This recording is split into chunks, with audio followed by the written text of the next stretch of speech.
No! Welcome back to the motherfucking podcast, guys. Hi. I'm Lacey. I'm Stephanie. And this is Here We Go. Cute. I only want to talk about this. I know y'all really don't care, but we're in Los Angeles. And I must say, this has been so hard to make happen. I let it out. Let it out. Vent. We usually record in Denver, which we have all of our equipment there. We have like a camera guy there. We shoot in 70's apartment. Very easy peasy lemon squeezy. Everything, literally, we have had everything pretty much set in stone for at least a month, which is like, we're here in LA. you know, like if you have something booked a month out, like kudos to you. Like I was like, we're good. Like the most prepared we've ever been. And though a couple days before we were to record, something happened with our studio and all of that fell through. We've had to reschedule guests. We had to shift things. We had to find a new studio and new camera people. We had to change days because we couldn't shoot yesterday. We had to do everything on one Then day. we always do know, here we go, photo shoot. That was just like crumbling before my eyes. And I don't think my cortisol levels have ever been so high. Just driving Lacey's car, there's just traffic and there's like just I'm just fucking I crying. turned over, I was like, are you crying? It's just like but I didn't ask because I didn't want to know because I was like, what do I say after? This has just been an incredibly stressful couple of days, and yeah, we're at the end of it.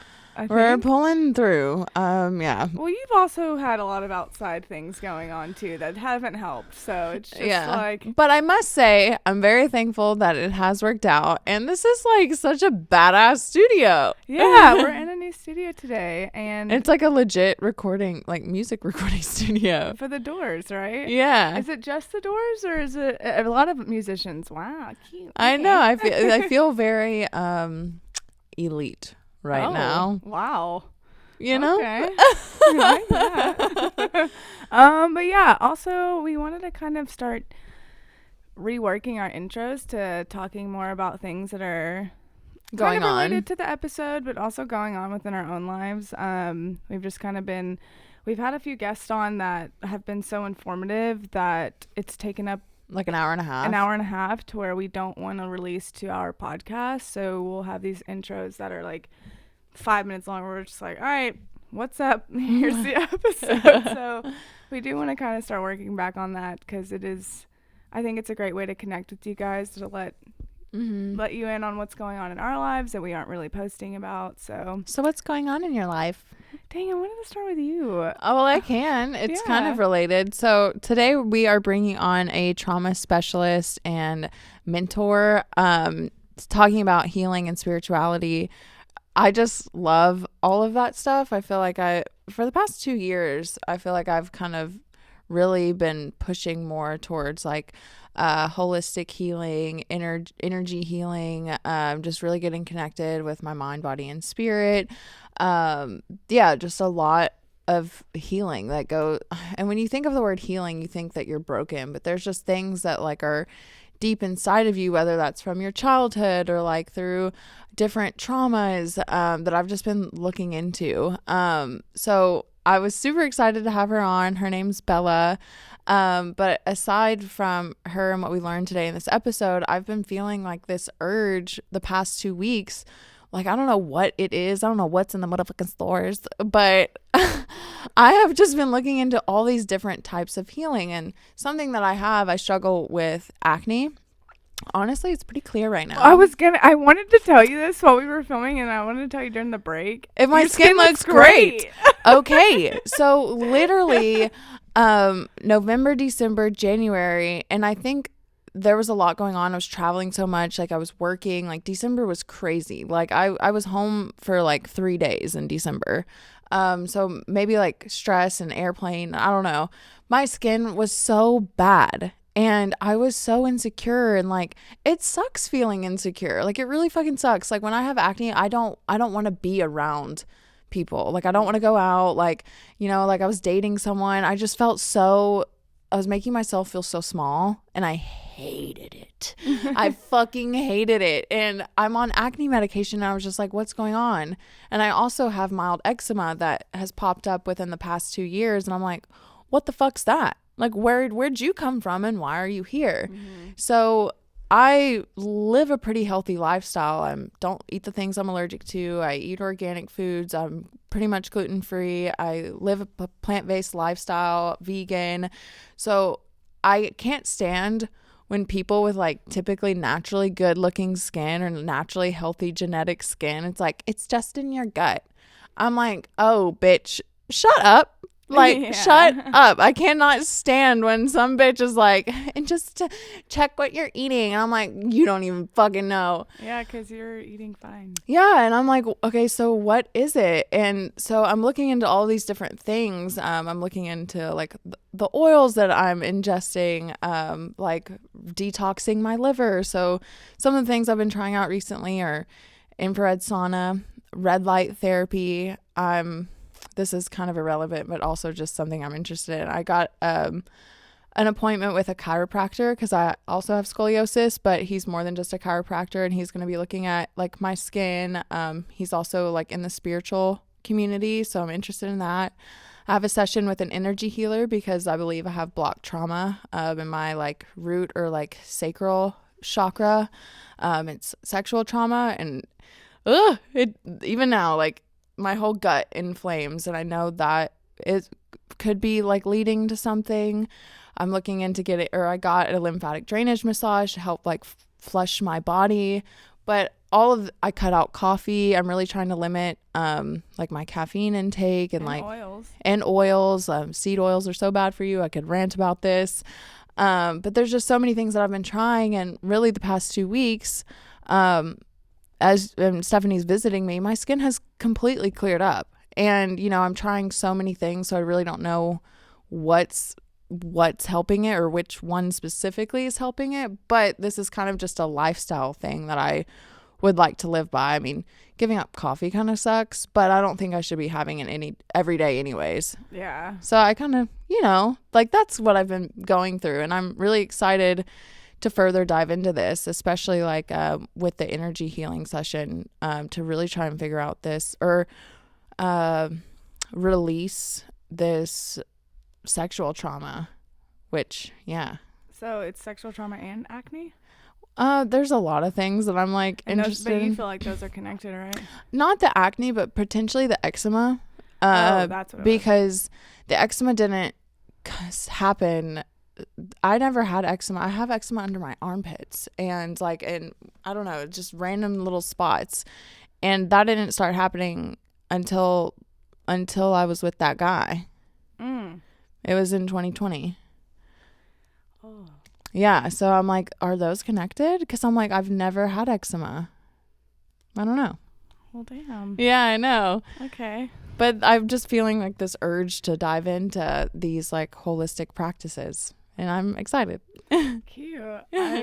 I've been wondering when your energy healing thing was happening, but is it with a woman? It's a couple. It's like this older couple. Yeah, a friend got it for me for my birthday, which was really, really sweet. He has done it himself before. Yeah, it's like this really cute, like older couple. But that's in about a month. They're like really booked out. So got a lot of preparation to do. Not really, but you know. Wow. I think, yeah. So we talked about that a little bit on the episode too. And this trauma topic was something I always thought was more for Lacey to kind of speak on, because we've talked about it a lot in past episodes of things that she's had to deal with. But here lately, and I've just never, I don't know, I've never associated anything in my life in my past with trauma. But I think maybe a lot of people do that and they don't even realize they have trauma, right? Like I've re-spoke on experiences that are very traumatic to my friends so casually, and they're just like, how are you speaking, how are you talking so calmly about that? And I'm like, I don't know. I'm like, at what point is it trauma? And then, you know, like with past October stuff that happened. Like anytime I would hear a song or like a thing that I heard during that month, I'd be like, oh, and she touches on that. Like it's like that neuron that like, oh yeah. Yeah. So one thing that we love about Bella is she mixes science with spirituality. I love that. So we did talk a lot about neuropathways and how your brain creates those, and then you end up telling a story and believing that. But you can and do have the ability to create new neuropathways, to create a new story and move past like maybe a traumatic old neuro pathway. Yeah, I loved that because that's what I had been doing. Like I would, if I heard a song that made me have a memory that I didn't like, I would just try to listen to it again and remember other parts of the song about it, and just kind of like, but I didn't realize that that's what I was doing until speaking with her just now. And I was like, oh damn, I've been doing that. Okay. So, and it has been helping, and just like time and stuff. But another thing that we had been talking about is just like the intimate part of like, you know, being a woman or like being with somebody, and like something that me and my boyfriend have been doing lately is couples therapy. And we've how long have we been doing it now? Like a month or two. Definitely I think a month. And we found this woman that specializes in Gottman based therapy, which is something I really want to have a Gottman based therapist on.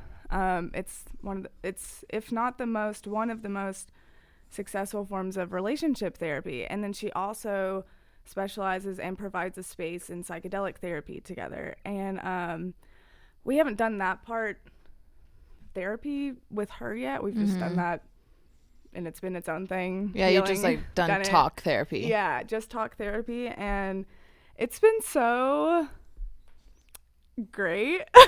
It's just, I've never done this before, and it's been amazing. I think it's also interesting that I've been in therapy for like a year, but so I thought I would go into this and be like, yeah, like I've got this or whatever. And I'm actually working through way more than I thought. Wow, like, yeah. And my boyfriend's just like taking notes and like applying everything. So like in an argument, he'll pull up, he's like, I'm just using my tools that we learned and stuff like that. And I'm like, damn, like, okay. And it's just been good. That's kind of, and I've been looking forward to it every week. We've learned a lot of like just interesting things, like, and I'm like working through my own things. Like we talk about the intimacy parts, and I never considered myself to have an intimacy issue. Like I'm a very intimate person. Like I love connecting and all these things, but the eye contact thing is what we talked about. And I have never been with anyone, friendship, relationship, or anything where eye contact has ever been a discussion. But when I'm mad at someone, it's hard for me to look at them. Oh, same. Okay. Well, that's good to know. No, it is. But it's important for the person you're mad at to look at them. But I was, and through my other therapy, oh my damn. Therapist. I'm like, damn, too? Okay. She helped me because I came to her and I was like, I can't look at him when I'm mad, like all these things. And I just kind of realized, like, what is that? When I got in trouble or when I was mad or angry or upset, I wasn't allowed to express or anything. I wasn't allowed to scream or cry or have emotions. They sent me to my room until I calmed down, and they wouldn't look at me, they wouldn't talk to me. So that's all I know. And so I'm just like, and I realized that kind of like right here too. I was just like, oh yeah, they used to send me to my room and I couldn't look at, so that's just what I'm used to. And I'm really trying to like work on that now, like in therapy and stuff. And she was like, you guys need to sit in front of it, because he's great at it. Yeah, he can look, his eye contact is perfect, and I'm just like, fuck. And so we're gonna do that thing where you sit in front of someone and you just look into their eyes, and I'm excited about that. No, you really should do like a 20-minute meditation, because you feel like you're tripping at one point. Their face starts morphing. What? Wow. Yeah, okay. But you sent me like because I tend to shut down sometimes in times of conflict, because I just need time to figure it out, because I'm just like, it gets overwhelming for me. But you sent something to me, and it said if someone self-isolates, it could be because they had to handle their problems alone as a child. And I was like, oh, that was me. That I was literally, me too. and I didn't even know, growing up, I would refer to my little pink bathroom. And it was like kind of a joke, but I would go handle all of my problems and cry by myself in my pink bathroom, and I would lock myself in there. Wow. So like nobody would ever see me cry.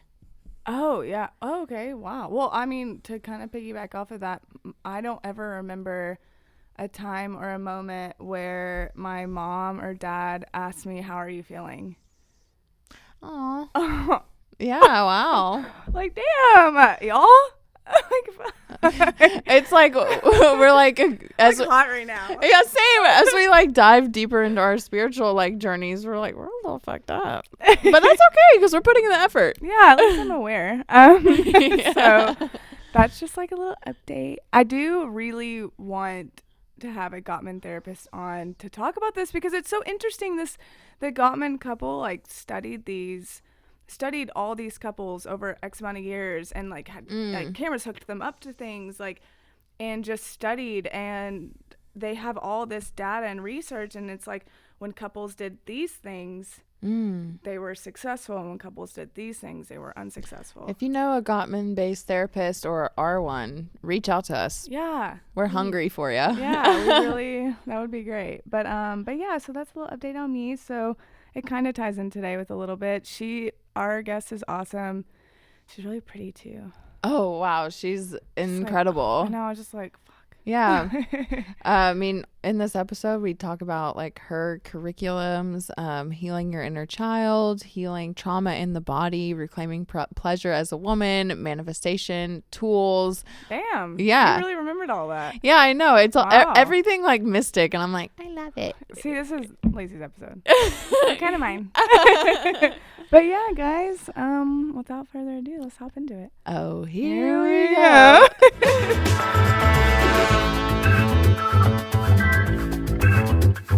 Hello, guys. Welcome back.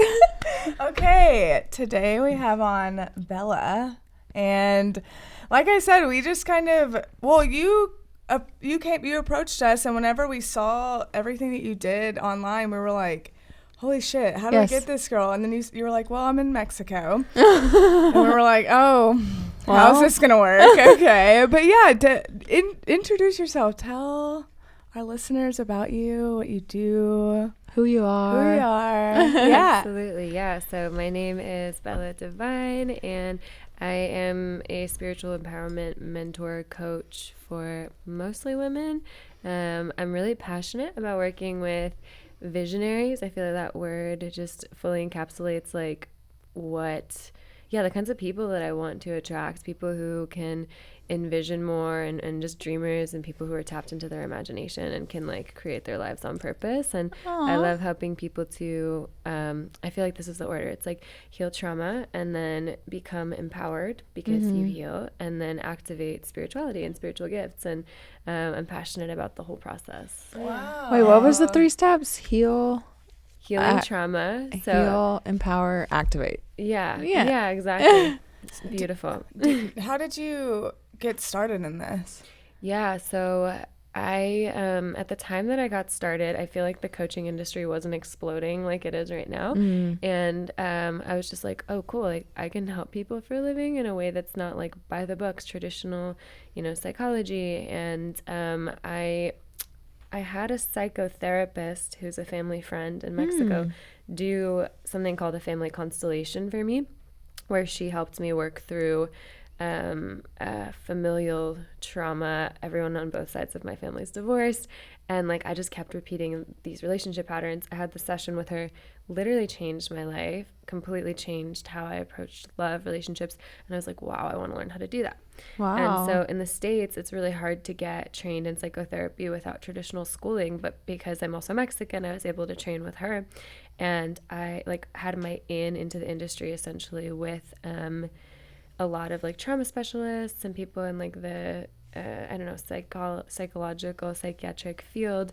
And so that was kind of my in. But then I had this spiritual background where my grandma's, indigenous, and she always taught me about spirituality. And so I was like, I want to put the two together, like spirituality and science.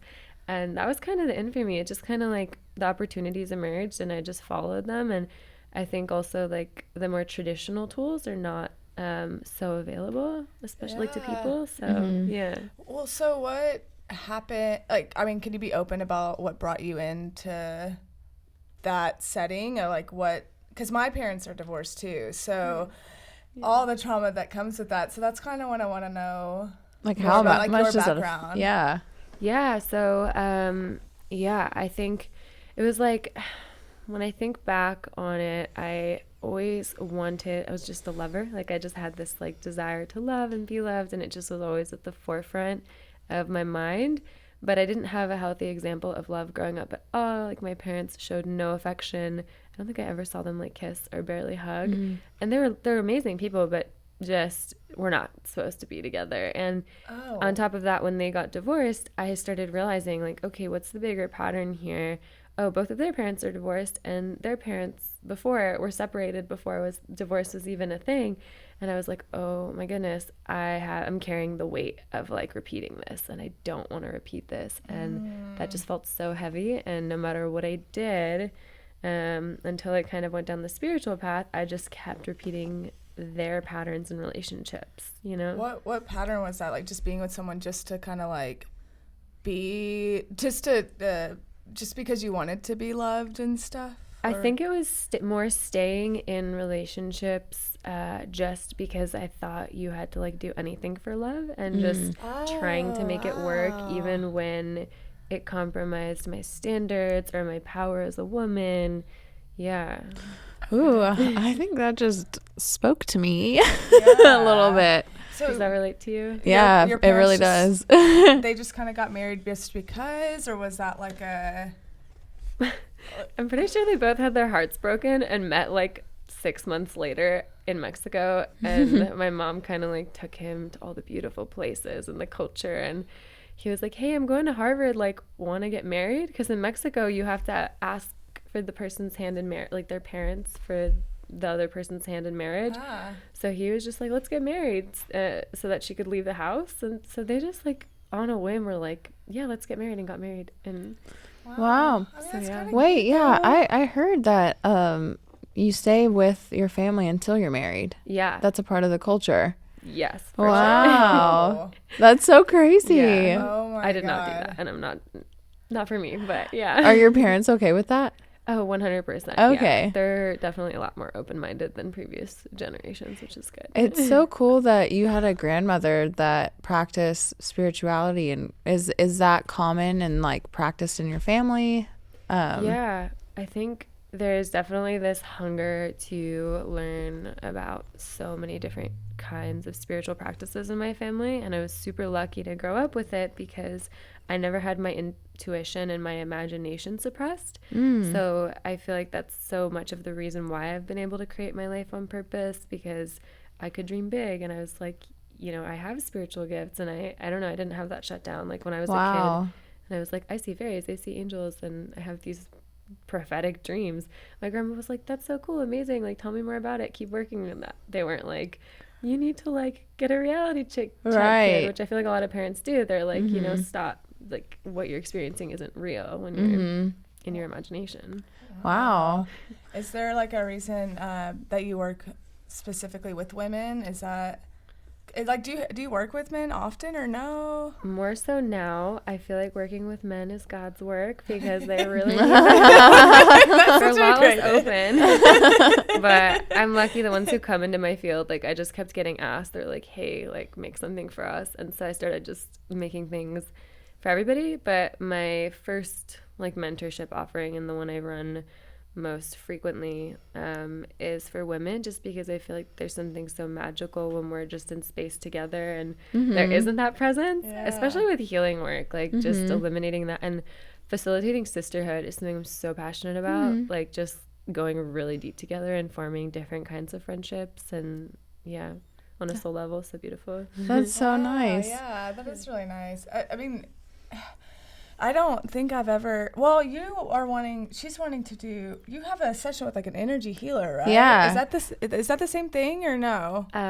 Similar field of work. I mean, working with energy, everything is energy, right? And like, so working on your energy. You can do it in so many different ways. I went that route. I got certified in Reiki, IET, energy healing modalities, and I just like dipped my toes into like all the things I was so hungry to learn, and then kind of figured out what I liked the most. And I feel like my approach is know the rules to break the rules. Like once you learn all of the modalities and the rules, you can kind of figure out a way to do things that feels just really authentic to you. Yeah. I love that she just said that. Know the rules to break the rules. Yeah, because you gotta like learn how to do shit first, and then you can go in and be like, well, actually, yeah. It's interesting that you mentioned like having like men in like a healing space, because I've been looking into different things. I've been feeling this like push to just try new healing things out.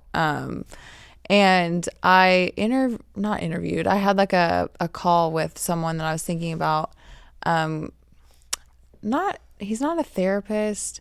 Anyways, it was not the vibe. Like he was very blunt, and I was on the phone with him for 5 minutes, and I was like, are you having a bad day? That's how I felt. And I actually had therapy with my more spiritual therapist right after, and she's a woman, and we were talking about like, she's like, are you comfortable with being with men in a very vulnerable healing space like that? And I was like, oh, I don't know if I am. It's a different energy.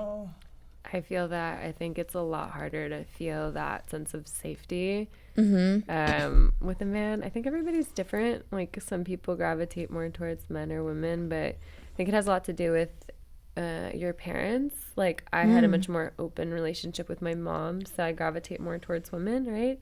But yeah, my dad was like, didn't know how to talk about his feelings very much, so you know, I feel the same way. Like it's harder for me with men, I think. Yeah. And I mean, even with photography, like I experience that. Like women, I photograph boudoir, so I hear a lot of women will come to me, and I'll hear that they tried, you know, in another city, tried another male photographer. It was a bad experience. They feel so uncomfortable, even if they really didn't do anything. It was just like the energy of their vibe.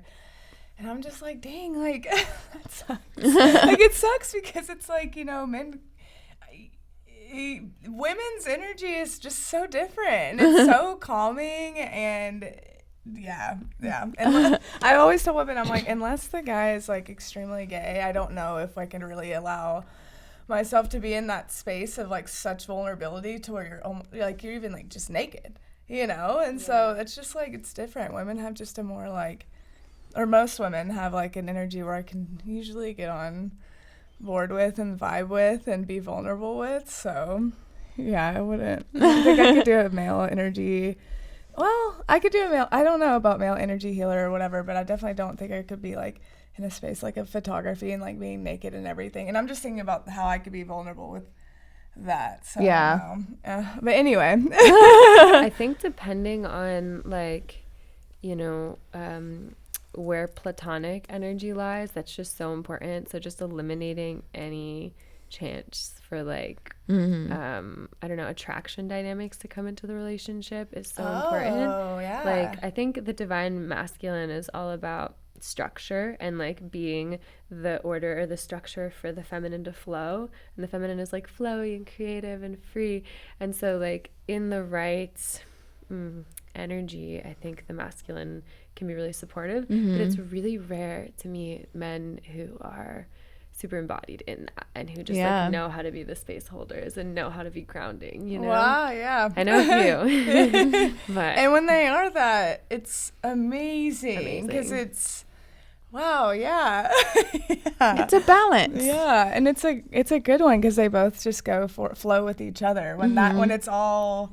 Yeah. I do want to ask though, like, have you, you know, I know you live in Mexico, but why you have a big presence online. Have you ever been called to the United States to stay here? Like where, like, or do you just not want to? Why Mexico?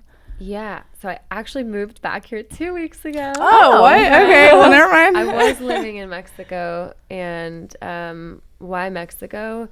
I love that it's so free there. I love that there's just less order it's just a wild and free country, and like I love that there aren't as many rules. I don't know, I just really like being able to experience being a human in whatever I feel is the most authentic and real to me. And I feel like here sometimes there's like, you have to wait in line, you have to go through this like bureaucratic process of paperwork and like all these things.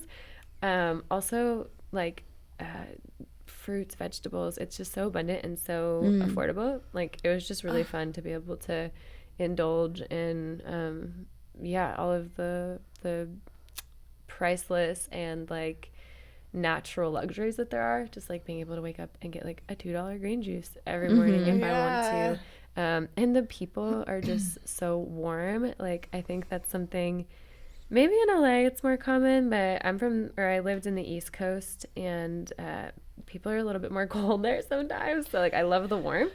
People are cold here too sometimes. I'm from the South, so I feel like that's super warm. Yeah, definitely like warm people, warm vibes. But I get, in the East Coast, I get that vibe of not. It's a little bit colder there for sure. Yeah, I think it's just everybody's different. Busy. Yeah, there. They're just like, get out of the my way. They're blunt and busy. Yeah. Well, so would you consider yourself like a coach, healer, therapist? Like what? How do you define like what would you say? I guess. Yeah. So I used to call myself a coach because I'm in the coaching industry. Okay. But I just felt like that word is so funny. And I'm like, it's dry. Like soccer coach. I don't know. So it's dry. I think of it as being a mentor. That's what I call myself. Okay. I mentor people to get closer to themselves. Mentoring feels good. Wow. Yeah. So when someone comes to you, like, what does that look like? It depends on the work. I offer sessions and offerings like on different levels, right? But I like to work with people for 3-month increments, and I have a whole process for the transformation that still allows them to personalize their journey based on their needs, right? So like generally what happens is people see my content and they're like, hey, yeah, I have these problems and this resonates with me, and like, ooh, you're shifting my mindset, and they start to feel the changes just through my free content, and then they'll reach out and they're like, hey, I'm ready to like make an investment in myself and commit to a journey of transformation. And the investment part is really interesting because I think a lot of people are afraid to invest in their well-being, in their mental health, in their spiritual development, and like ultimately we're souls having a human experience. Like all of the other things, like, I don't know, we'll spend money on cars and college and just the things that we were taught to prioritize and invest in, but not in our own well-being, which is insane. And luckily there's more awareness around it now, but it's a really empowering decision when people are like, yeah, I'm gonna invest in myself, like just believing in yourself that much. And there's also some magic that happens when you have some skin in the game. Like if you don't, I've done free offerings, I still offer a lot of free things and masterclasses and things like that, but the accountability when you have some skin in the game is just so much more effective. Like the result. Wait, what does that mean when you have skin in the game? So like when you spend money, if you invest a couple of $1,000s in yourself, you're gonna be like, oh my gosh, I spent this money, like I have to get something out of this, like I have to show up to the calls, I have to do the work, I have to be accountable for my transformation, make it worth it. And I think like pricing in particular, don't know how I got into that topic, but it's so important to be in integrity with it. Like obviously don't charge people like, I don't know, an obscene amount, but enough that they're like, okay, it's worth. Yeah. Yeah. Wow. Okay. Dang it. Well, yeah, because people want, like, if you're too cheap, and then they're questioning what your services are anyway. And so, but then if it's like that's how I price, like with photography and stuff. You don't want to be too cheap and undersell yourself and think that you have a cheap product either way. So yeah, that's. And did you say you do master classes? Yeah, I do all sorts of things: master classes, live offerings, pre-recorded courses, and I try to offer things that will just like let people invest at the level of consciousness or expansion that they're at. Sometimes people are really new to doing anything for themselves, and spending $50 is like a big deal, and they're like, oh my god, this is scary, and then they do it and they're like, wow, I feel so much better. And those people end up coming back later and they're like, I'm ready for the next thing, I can take more, you know? Yeah.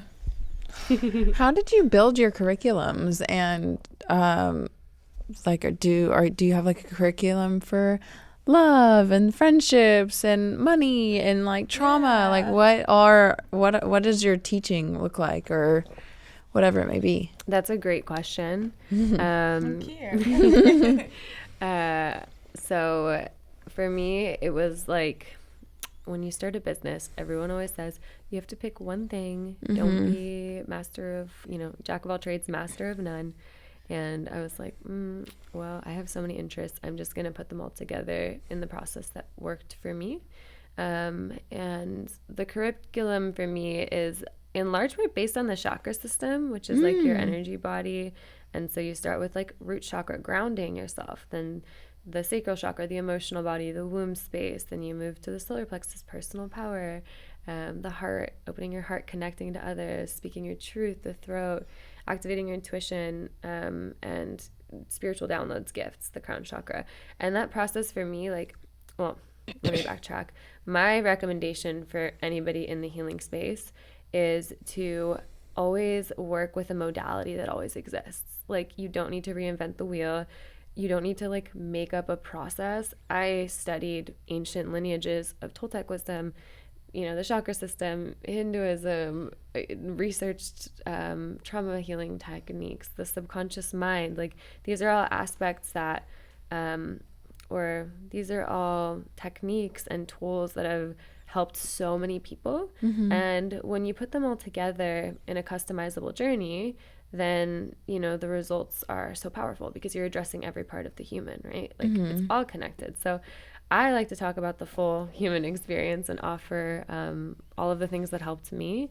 And I think the biggest thing when you're building a curriculum is like, look at your life experience and, obviously like learn a lot, but also when I look at like who I was when I was 19 and I was really struggling and I had anxiety and I had panic attacks, like, what did she need to hear, and like what got me from being her to being who I am today? And that's more or less the journey that I take people on. Wow. Yeah, I was about to say, I was like, it has to be solely experience, because, and then building it off of other people's experiences too, because I don't feel like there is a book for this or what you're doing necessarily, which I have so much more respect for. In another episode, I can't remember who we were talking to, but we were saying that we would prefer to be healed or learning from or speaking to someone that has gone or like has similar experiences or something like that. But then also, it's when it comes to like therapy too, I don't know if I'm like, I guess it would depend, but it would be also nice to hear people from different experiences that aren't really going through like, or what you've done, and they have like different mindsets to offer, but definitely not for like trauma, but like, well, I don't know. It's different. Yeah. Something that's really interesting that most people aren't aware of is that cognitive behavioral therapy, the handbook for, the APA, the psychology manual that they teach, it's very old. It's hardly been updated in the last 50 years. And talk therapy is great to identify your problems, but it doesn't help you to solve them, the underlying issues. Okay. And that's the work that I like to do. People come to me and they're like, I've been in therapy for 10 years and I'm skeptical and blah, blah, blah. And then they do a 3-month program with me and they're like, wow, my life changed in a way that like it never could have in therapy. And therapy is just the most, therapy used to be so taboo even just 5 years ago. And now it's like, oh yeah, I go to therapy. It's so normalized, but it's kind of like scratching the surface of just expanding your awareness, but not changing, the physical responses to trauma, or the subconscious responses to trauma, or the spiritual aspect. Yeah, right? I didn't even think about that. It's like therapy, and then there's this. Well, you can identify something, but what do you do past that? Right. When I had that call with that male, he wasn't a certified therapist. He called himself a heart reconciler. I asked him, I was just challenging him because he kind of pissed me off. Good for you. And I was like, okay, cool. Like, you go in and you find like a core belief that shouldn't be there. I was like, say we find that I believe that I don't deserve love. Then what? And he was like, and I was like, yeah, like you can only do so much. Like, it's up to me to like do the work. Like, cool, we found it. But like, then what? Yeah. Well, that's where the modalities come into play. Like, there's something called subconscious reprogramming that works really well to help heal core beliefs. It changed my life. I used to be a cigarette smoker, which is like probably super surprising if you look at me. Yeah. I don't smoke cigarettes because I reprogrammed my subconscious through hypnotherapy, and subconscious reprogramming. And I was like, wow, this really works. Let me learn how to do this. And then the body, your body keeps score. Like if you get hit by a truck on your shoulder, let's say, that's a very strange example, but if someone grabs your shoulder, you're going to be like, and it's going to trigger that neural like pathway that connects, you know, this part of your body to the idea of being in pain and being in trauma. And so, you know, that's how you heal. You work with the body, mind, and then you integrate it through the spirit. But there's so many practitioners nowadays, and I'm so glad you brought that up, that they don't actually know what they're doing, or they don't actually, like, they're not able to explain things. And when you said, oh, I challenged him, I'm like, good. Everybody should ask questions when it comes to, like, you know, your self-development, of course. Yeah. He, at the end of that call, he was like, nobody's ever asked me questions like that.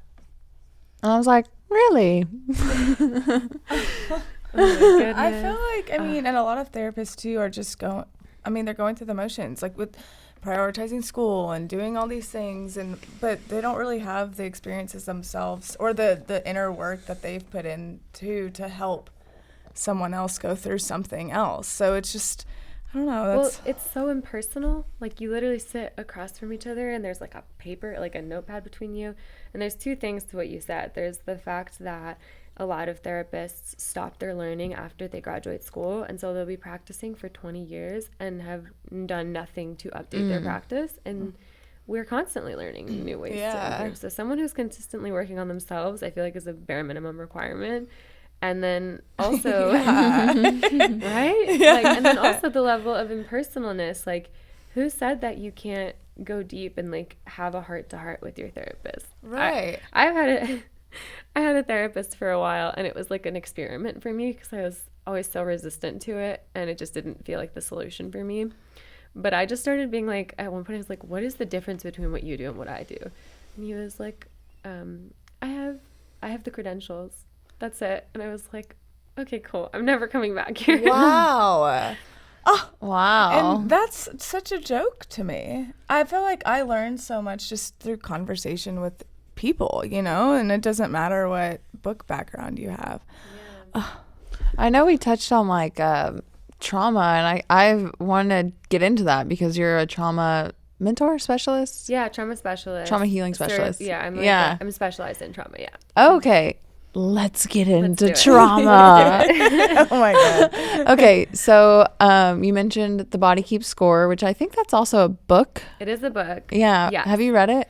100%. So my mentor in the trauma field was Bela Divine, the author of that book. Oh, that was, what? I got very spoiled and got to learn from him right away. Wow. Through the psychology, or through the psychotherapy school in Mexico. This woman who basically changed my life through the sessions she did for me, took me under her wing and basically started mentoring me and just got me into all of these trainings where I was the only person who didn't have traditional training. Wow. But was able to train with Bezel in a small group for a year.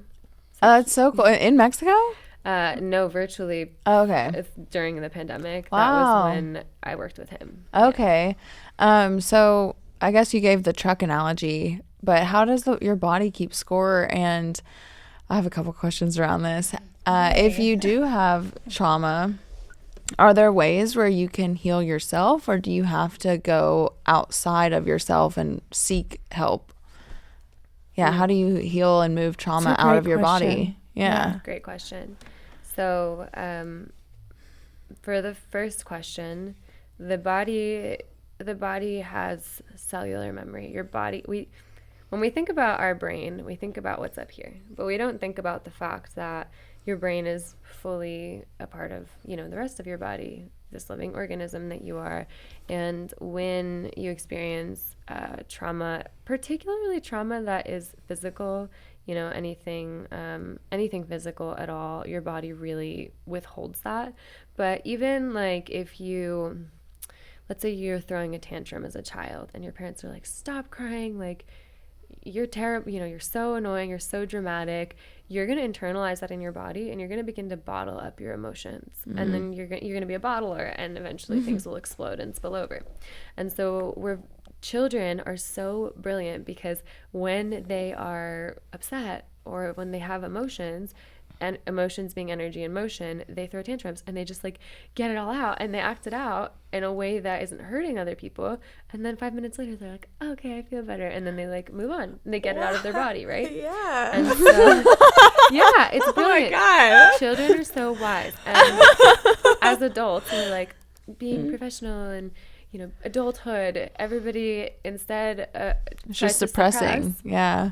And so a big part of healing trauma is getting in touch with the inner child and getting in touch with the freedom to express all of the emotions, especially the hard ones, through movement. And the way that I like to teach this is through rage rituals and tantrums. I like to call it the tantric tantrum. Oh, wow. Where you scream and you sigh and you cry and you move all of it through your body by embodying it. So if you like, one time I had this ritual with myself, I was feeling frustrated. I was super overworked, and I just got my pillow and started like I put on these like, I don't know, intense beats, and just started punching my pillow and screaming into my pillow and letting it all out.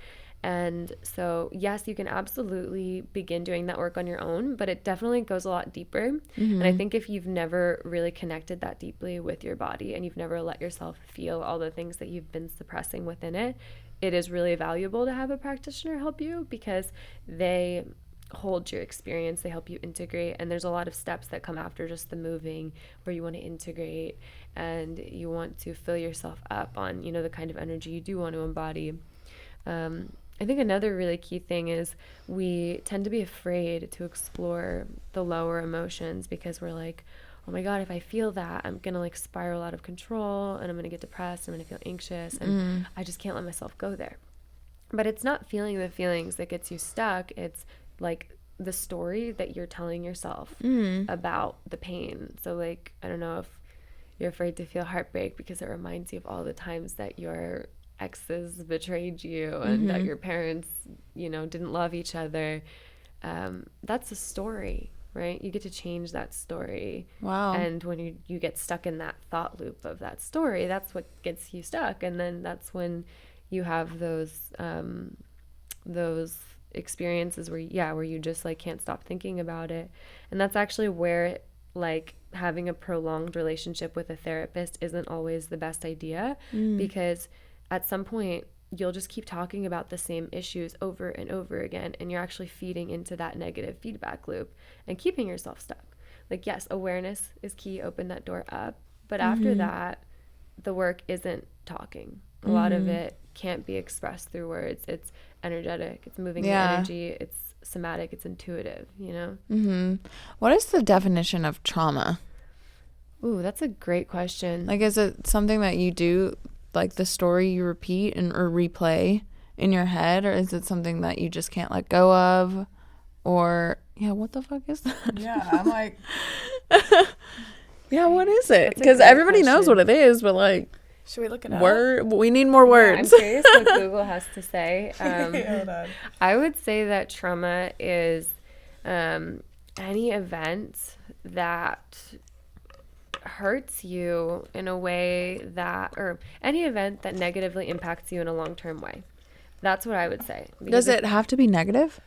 Or what if it's just like a mass change and you're just like a fish out of water? It says a deeply distressing or disturbing experience. Ooh. Yeah. Interesting. Yeah. Well, I think trauma is something that is hard to define, because I think trauma is something that's hard to define because it has so much to do with like your experience. And so I have a lot of clients who are like, well, I just don't feel like my trauma is that severe, but like I can't stop thinking about it and I can't leave my house. And I'm like, it's as severe as it feels to you, you know? So it's hard to define, because for some, like I have clients who just have really vivid negative imaginations because maybe they watched porn or the news a lot, and then they just live in fear, and they have like this anxious trauma in the body, but nothing happened to them. Nothing happened to them. Yeah, I guess you mentioned earlier like changing neural pathways. Yeah. Or is that, or creating new neural pathways? How do you do that? Yeah. Is that just like creating a new story and creating a new belief system or perception of things. Yeah. So sometimes I lose myself with scientific words, or sometimes I get them confused.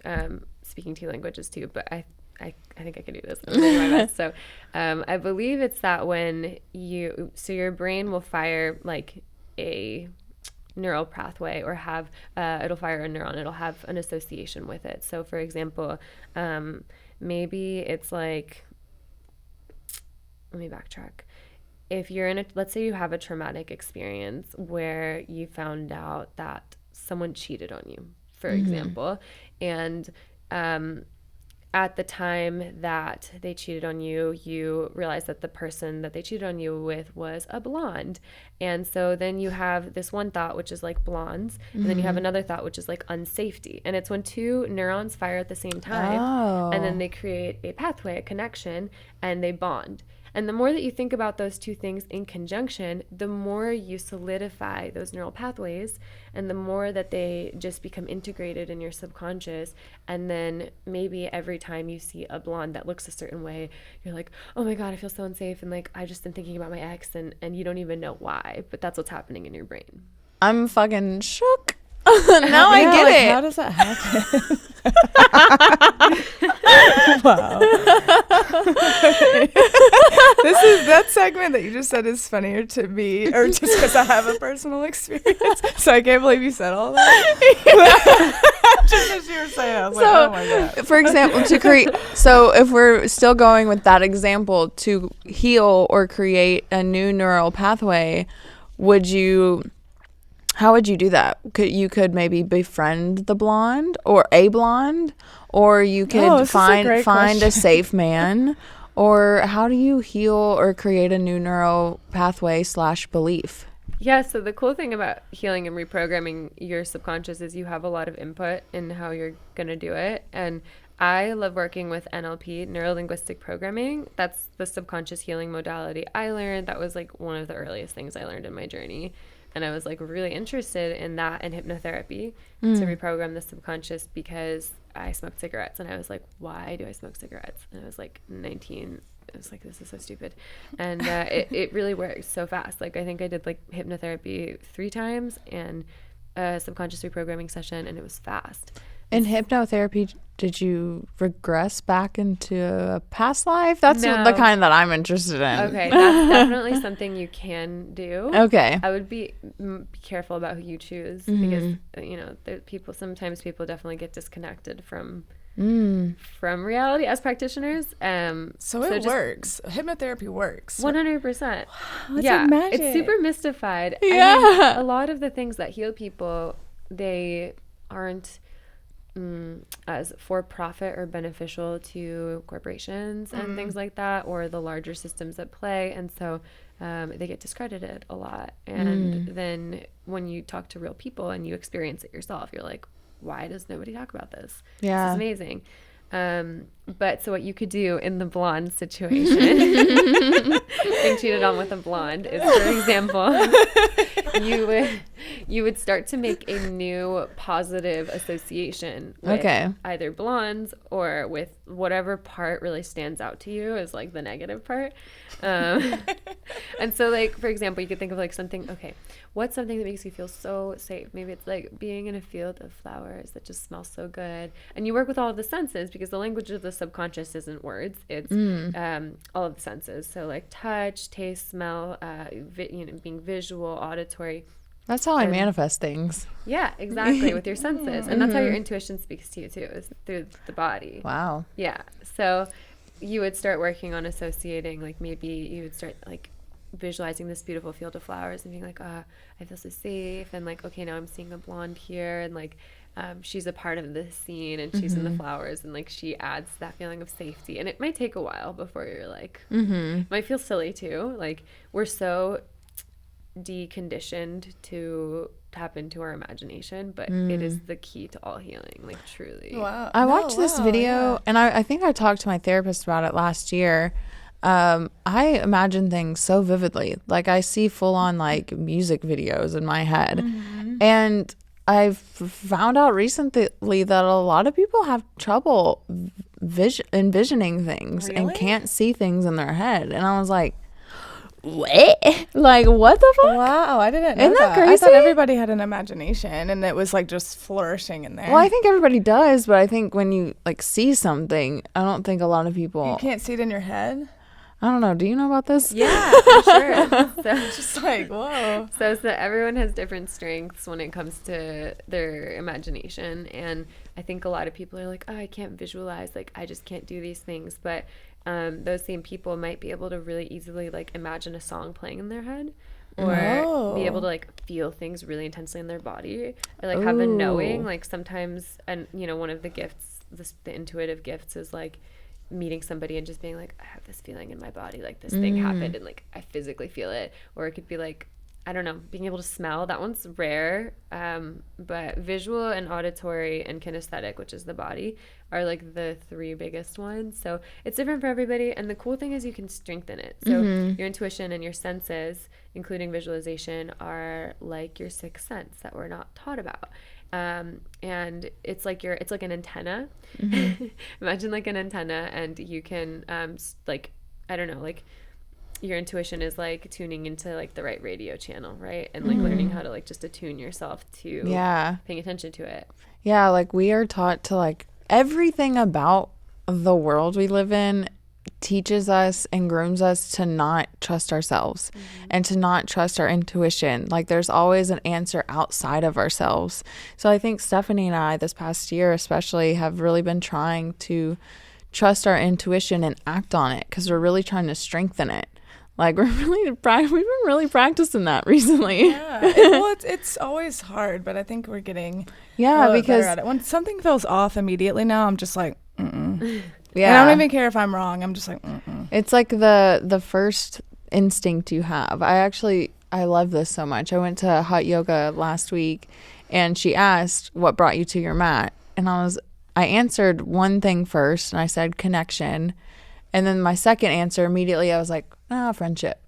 And then the instructor goes, I mean, this was all in my head. She was like, okay, well, whatever you said first was what you really meant and not what your ego was trying to, like your ego was coming in, whatever. And I was like, that's so true how we always like flip flop. Like usually like your first instinct like is what you should go with. And we know that, but like, you know what I mean? Like we're always like doubting ourselves or trying to find a way to not believe ourselves. True. Wow. Yeah. I do want to kind of talk about the three things that we wrote down that were really important. I want to talk about the reclaiming pleasure as a woman. Oh yes. Let's please. I really want to get into that because we have that written down. I'm really excited to talk about it. Such a good topic. I'm excited. So like what all does that mean? Yeah. It's a lot, I can see. So I'll start by just telling you how I got into pleasure work because I was super disconnected from it. And I feel like a lot of women, we tend to be taught that pleasure is so much about like being wanted or being desired and just pleasing the other person. And when what was it, like 2 years ago, I got diagnosed with HPV and that was super traumatic. And I was able to self-heal it actually. Wow. Through lots of practices and then also taking like just great supplements, like health supplements that were amazing. But basically what it forced me to do, it was like my most recent spiritual awakening. And it was like, okay, suddenly you're not super connected with your pleasure. Suddenly like, I'm in a long-term relationship. I was like, I am not relating to him sexually or in terms of pleasure how I used to. And it was really like humbling and scary. And I was like, am I broken? Like, what's wrong with me? And I realized that a lot of it was just like, I felt like getting HPV happened at the same time that I really needed to like reclaim my pleasure because I was holding a lot of shame in my womb space. I think when we have sex unconsciously and we're not aware and the other person's not aware, like we're the receiver, and as women we're the receiver, and we have to be mindful that like we can be like a dumping ground for negative energy. And if someone's having a bad day and you go into being intimate with them, they're putting that inside of you energetically. And so I just started thinking about all these things, and I was like, I need to like do whatever I can to heal this and to reconnect with pleasure, because I felt like so disembodied. I was like, I don't feel anything. I'm so disconnected from myself.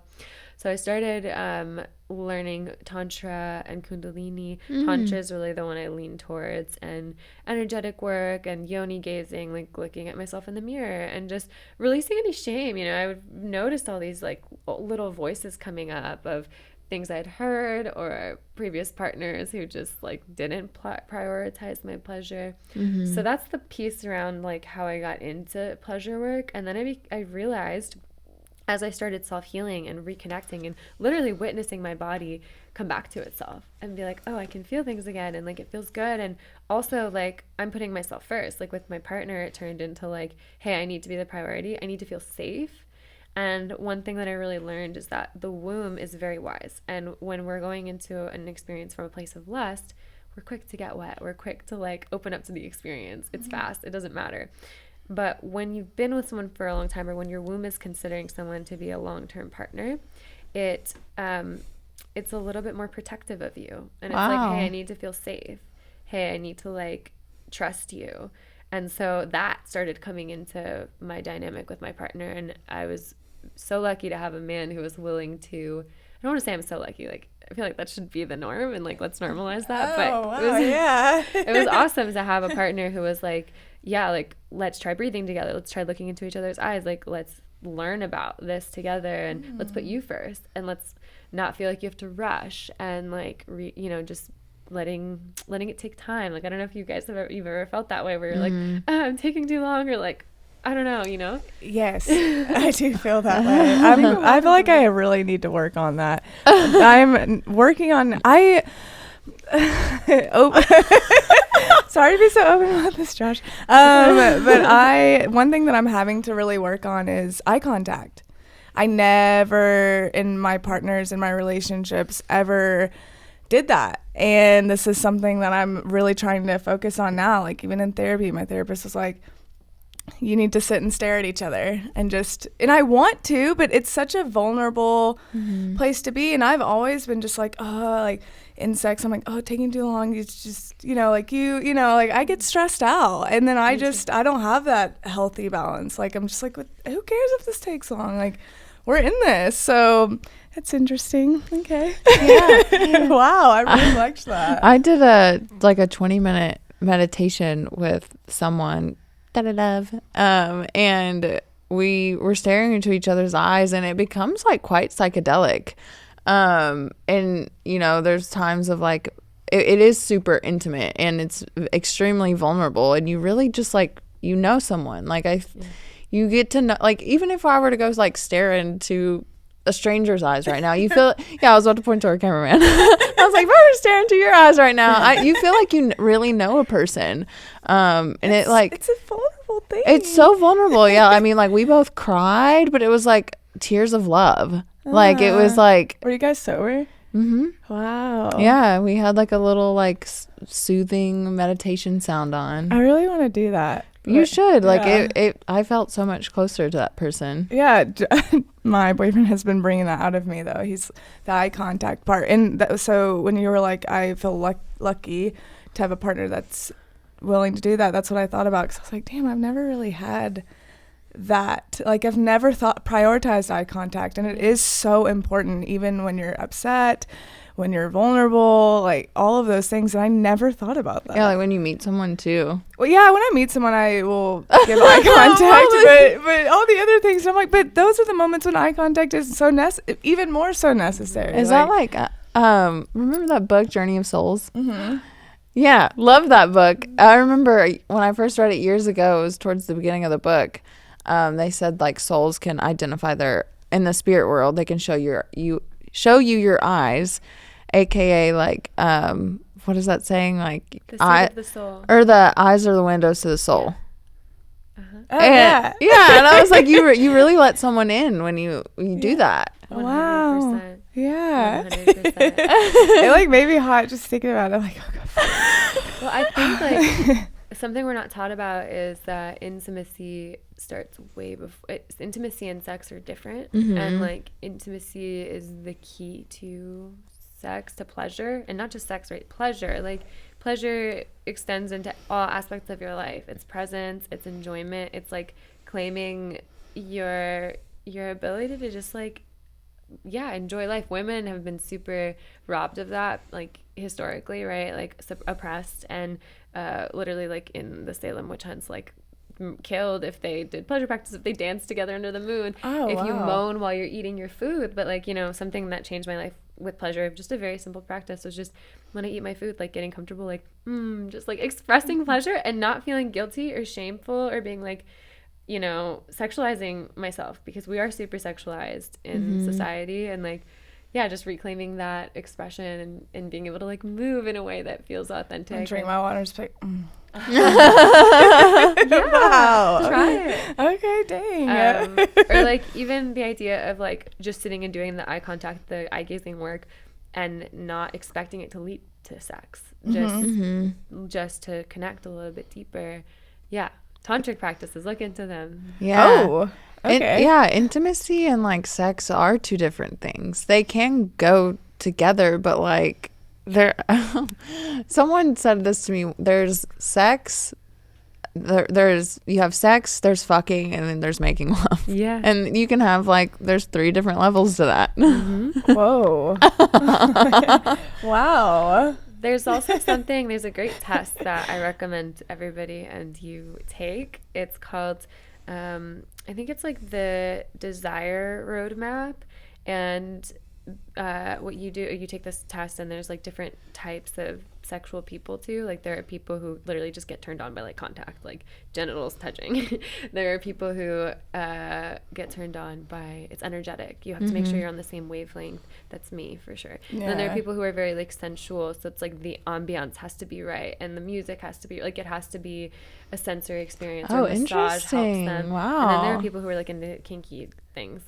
Don't know as much about that one, but. I think I'm on the energy one. Yeah, me too. That like one, you just know. Like, that one's more along the lines of what I was thinking. But I've definitely had the others. Yeah. Like the other moments. Like, I love was this only your experience where with the womb thing? Like if it's lustful, like your womb gets wetter quicker, and then when it's like someone that you are considering to be an actual partner, you're more reserved with that at first. Yeah, well, I think it's like in the beginning, it's normal to be more lustful with anybody, even when they could be a long-term partner. But after time, it's normal for your sexual relationship with someone to change, because your womb's like, okay, we've been doing this for some time.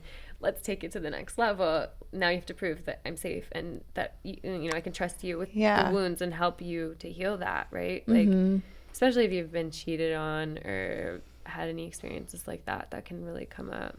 Yeah. I wanted to ask about inner child work, because I think this past year that's been a pretty big theme, which I've been seeing a lot. I do in therapy.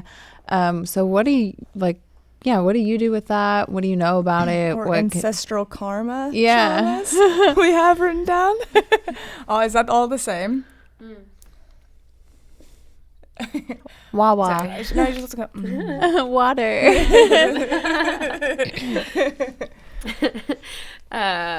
So both are important elements to relate to yourself, to understand yourself, to heal yourself. So the 3 big areas that I like to work with trauma are ancestral, inner child, and sexual. Those were just the ones that changed my life. The inner child is the inner child work is so powerful because when you first experience pain, there's this thing called original pain theory. So the first times that you experience pain, it is so much more painful regardless of what happened because you've never experienced it before. So it's relative to, your experience. As you get older and you experience more pain, you're like, felt this before, like, I know how to handle this. I know what to do with my emotions, right? And so but if we don't heal the inner child, if we don't heal the version of you that was wounded in the first place, then we risk having spontaneous age regressions where that inner child comes out and suddenly you're throwing a tantrum as an adult or taking your shit out on somebody else. Sorry, I don't know if I'm cursing. Oh, please do. Yeah. No, you're good. Please, guys. Yeah, where you're taking things out on other people. And so when we go back to do the inner child work and we're like, where did this wound begin? Like, again, with the cheating example, maybe you were cheated on.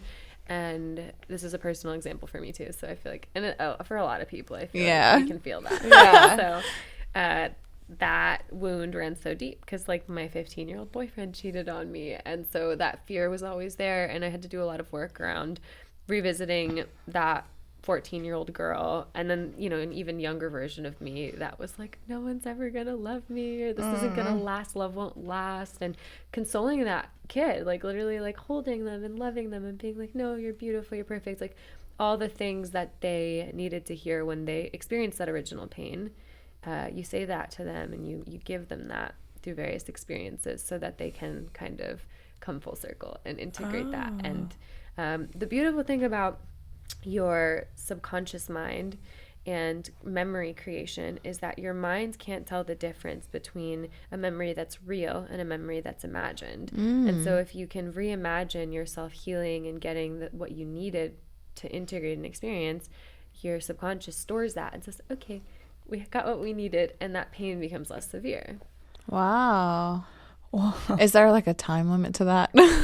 Yeah. No, like when you're when you're making a memory and you tell yourself something different, or like not tell yourself something different, but if something bad happens and you, how do I explain this? Do you know what I'm trying to say? How long does that take to kind of like start working, or is it just different for everybody? Is that what you mean? No, well, like say something negative were to happen, and I kind of just want to let this go. I cannot get it out. Well, I have a question. Okay, so oh dang. So if say I had an issue with eye contact and I, you know, couldn't do it, or like in the past wasn't able to do it while being intimate, or like I can't look at somebody when I'm mad at them, and obviously that is an issue. Is that a pleasure issue, or is that like an issue from my childhood because my parents never taught me the importance of eye contact? When I was upset, they just sent me to my room. They didn't look at me, didn't talk to me. Which one would that fall under? I think it's never linear, and we have this desire it's to like, categorize things and put things into boxes, but maybe both. Okay. And I think you work with what's alive for you in the moment. Like, you were easily able to identify that you didn't experience much eye contact, or your parents might not have between them. Well, I just had therapy this week, so that's why. Okay. So that's where we were like, she was like trying to help me figure out where this came from. But I was like, you know, and it not to be linear, but if someone came to you and they had like an issue like that, and you're coach or mentoring them and like trying to work through things, like is there a box that you would pull more out of to help, I guess? I think, I love working on, I believe we're multidimensional beings, so I like full experiences with people, and I try to give them a little bit of mind, body, soul, and a little bit of like all the things, right? Just because the medicine for you, it's going to be unique to you. And maybe the inner child work is going to be it. And maybe,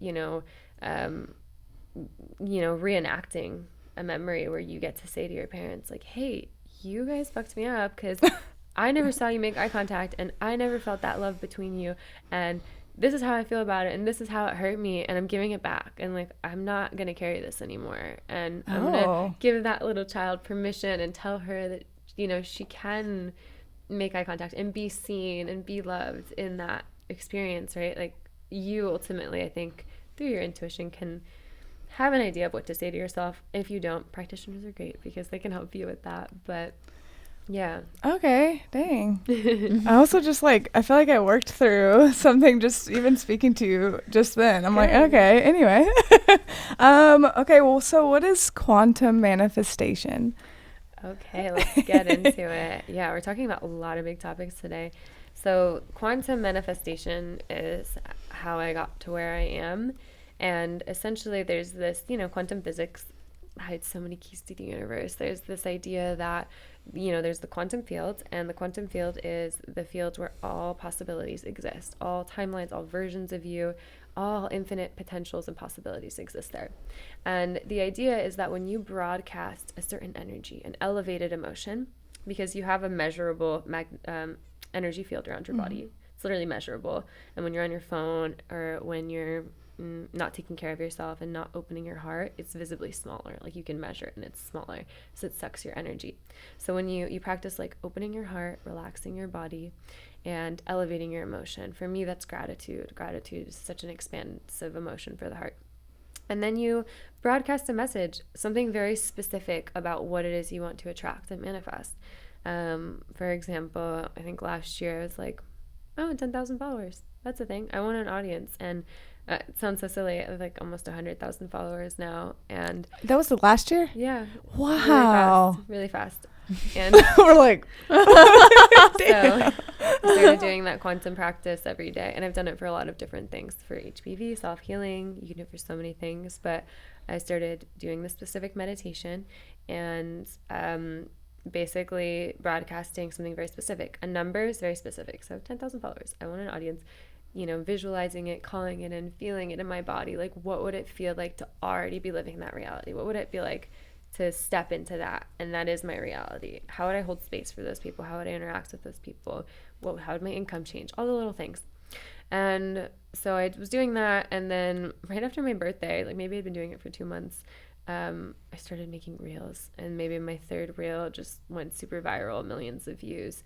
And my following went from like 7,000 to like 30,000 followers, and my program was booked at everything just changed really fast. Wow. And what prepared me for that, because I'm sure you've experienced this, when you get a lot of followers or a lot of people in your field and you don't know how to hold it, imposter syndrome can show up. It can feel really overwhelming and it can feel testing of your boundaries. But I was in a place where I was like, cool, I've already practiced feeling this, like I literally know what this is like already, and now it's real. And I don't know, like nothing changed within me, and I wasn't like addicted to my phone. I wasn't, like the typical reactions that you might have where maybe you go into the ego or you're like, cool, now I'm going to, do things that are out of alignment just because the opportunity's there or whatever. That didn't show up for me just because I practiced feeling it in integrity. I practiced holding it, right? Wow. I'm like, okay. Oh, here we go. It's going to get 100,000 followers. So, it's just using all of your senses and opening your heart space. So, quantum practices have been around since the ancient times of Mexico. Toltec lineage, my lineage, talks about it. Carlos Castaneda, an incredible writer, talks about it from the ancient shamans of Mexico. And it's this idea that time isn't as linear as we think, right? And it's basically like this idea that the way we perceive things becomes our reality. So if you perceive time as not being linear, that also becomes your reality, and you can quantum leap where your life changes really fast, like mine did. But a great intro to the quantum work is Dr. Joe Dispenza. Books, he breaks it down in a very scientific way. So especially if you have a boyfriend and they're like, I'm very skeptical of all the things and like logical, show them that. Like that changed my partner's life, and he started implementing it, and literally like his, he has a super successful business now too. Did Dr. Joe Dispenza write the surrender experiment?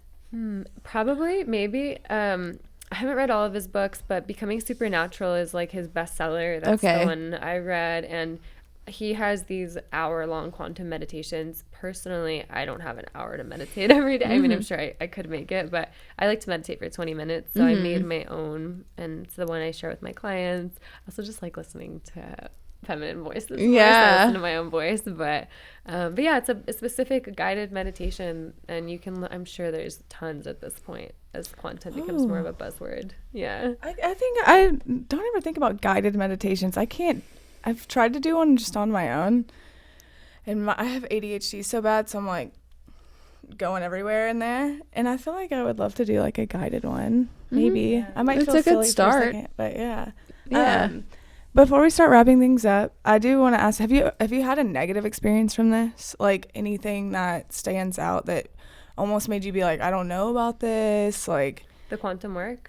Just your work career in general. Yeah. That's a good question. I feel like something that I learned on the back end of social media is that like there are people in the spiritual community who are still influencers, and I think there's a difference between being an influencer and an entrepreneur. It's not a bad thing, but in the influencer culture there is a lot of pretending, there's a lot of editing, there's a lot of photoshopping, there's a lot of hiding, there's a lot of putting on a face, or you know, and I think that when it comes to people's mental health, spiritual well-being, it's dangerous to fall into the wrong hands. It's dangerous that someone might not actually be in integrity and then you get taken advantage of, or you're further traumatized. Like I've definitely had people come to me and be like super skeptical of working with me because they had a spiritual practitioner that was not cool. I had a client who like this spiritual worker she was working with ended up like coming on to her boyfriend, and that's super traumatic. Wow. Oh my God. Trust this person with God. your traumas, and then they're crossing these boundaries. So I want to call this so person dark. a name. Oh Yeah. my God, that's so fucked. Wait, I mean, we've heard of the term spiritual narcissist. Have you? For sure. Spiritual bypassing, very real narcissism. What is that again? A spirit? Oh, you do it. I think it's somebody who probably like a spiritual narcissism. I feel like that would mean that the person uses spirituality to like justify why they why they are the way that they are, or maybe they have a God complex, or like nothing they do is wrong, or They feel superior because they have all of this enlightened knowledge. Yeah. Something else, another side of that is like I feel like I posted about this the other day, but this like desire or need to like look spiritual, I feel like is so not cool, because spirituality isn't about what you look fucking like clothes. but there's a lot of spiritual teachers who are just like super like the image is always immaculate, and I'm like, That's so funny. That's like so spiritual narcissism. that and here. Like Los Angeles. Parts of it. Yeah, I think we've said this a couple of times. I feel like if someone has to, it's like if you donate to charity and you have to tell people that you did you really do charity? Right. You know, like if you have to talk about how good your energy is and all these good things that you do, and all, I'm like, is it really that good then? Or it should just be something that's just kind of pouring off of you. It shouldn't be something that you're having to be like, or like the people that are like, I am so happy. And like this relationship is amazing, blah, blah, blah. And it's just like, someone sent me a podcast, and it had this pretty popular, I don't want to say his name, but guest on. And I think he maybe an author, leader, spiritual person. And literally within the first 5 minutes, he said how giving he was 7 times.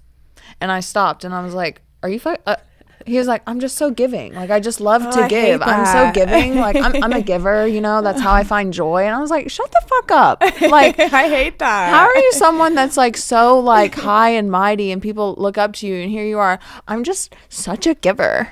And I was like, I don't know about this. I think that's the thing, is that its core spirituality is not about you. Like, I was brought into this path and it was beyond me, and I just followed. And now, again, with the dark side of spirituality, the coaching industry, emerging people are like, oh, well, there's a lot of money in the coaching industry, and like, you know, I did a spiritual healing course once. Like, I'm going to be a mentor. I'm going to be a coach now.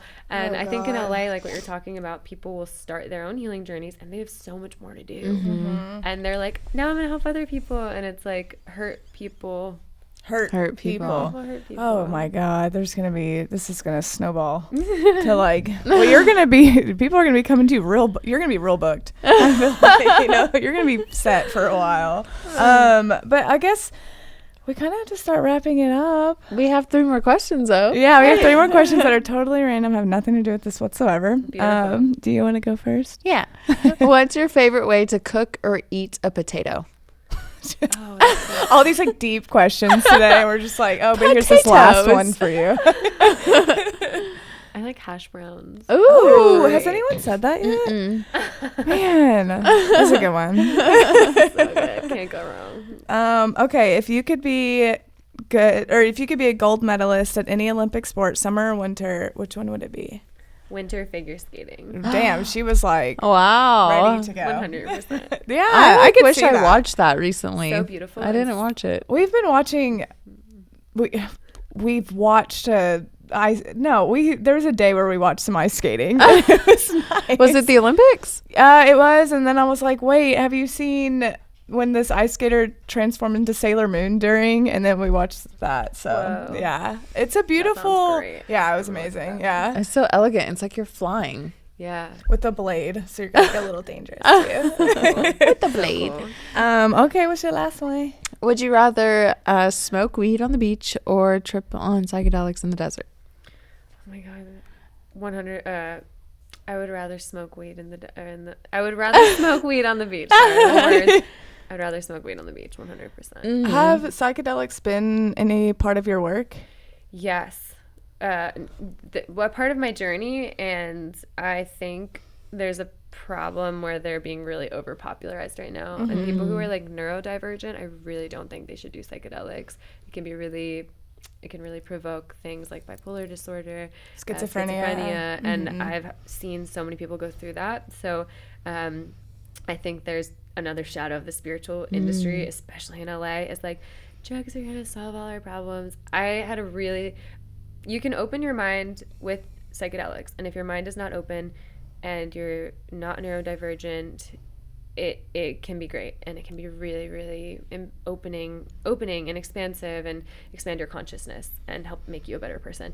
But if your consciousness is already open, if you're already expanded, or if you're running away from your problems, it's not going to help you. Like, it's just going to kind of put you through the washing machine. And I've had that experience where I actually did psychedelics recently in the desert. I hadn't done them in 3 years. I did mushrooms, and I was like, I'm never doing this again, because it was so unnecessary. Like, I had lots of great thoughts. I made lots of connections. It was really trippy and kind of overwhelming.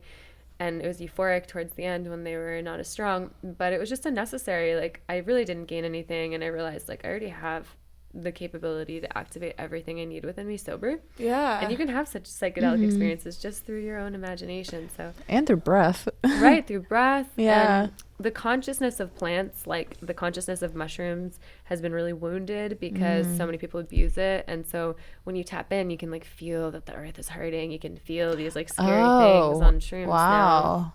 So great question. But I'm like, I would stick to just a little joint on the beach, and like that's kind of the extent of my Interesting. Cool. Okay. Well, where can our viewers find you? BelaDivine.com or at Bela Divine on Instagram. Cool. Yeah. Do you have TikTok, anything like that? So Instagram. I have it. I don't really use it much. Okay. It's a goal of mine to do. I feel like you would kill it on there. But I have to I concentrate my efforts on Instagram. Quantum content. Yeah, quantum content. There we go.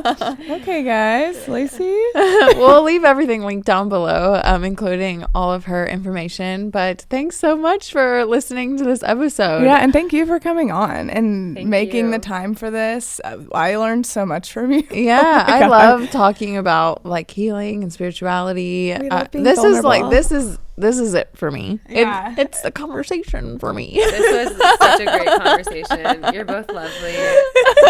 Yeah, you have this like I don't know. I just really enjoy your energy. Yeah, How I'm would you like, describe it? want a book. It's like a beautiful, ethereal, like Little calming, powerful. I don't know what it little is. fairy, But I like like little it. something. Yeah. Yeah. I like you both have lovely energy. You're so talented too. I love I've checked both of your workout, and Aw, I thanks. love creative women. Makes me so happy. So I'm so happy Yay, with them. thank you. Yeah. Well, if you want to keep up with us, we're at Oh Here We Go on Instagram, at Stephanie Parsley Arts, at Stephanie Parsley, at the Lacey Claire, and I'll leave all of our other socials linked down below in our link tree. Let us know what you think about this episode, though, guys. Yeah. This one is like, let us know your experiences, or like your own journey with things like this. Yeah, we're Wanna all hear out from here ya. trying to heal. Yeah. So Well, on that note, we'll see you in the next episode. Bye. Bye. Bye.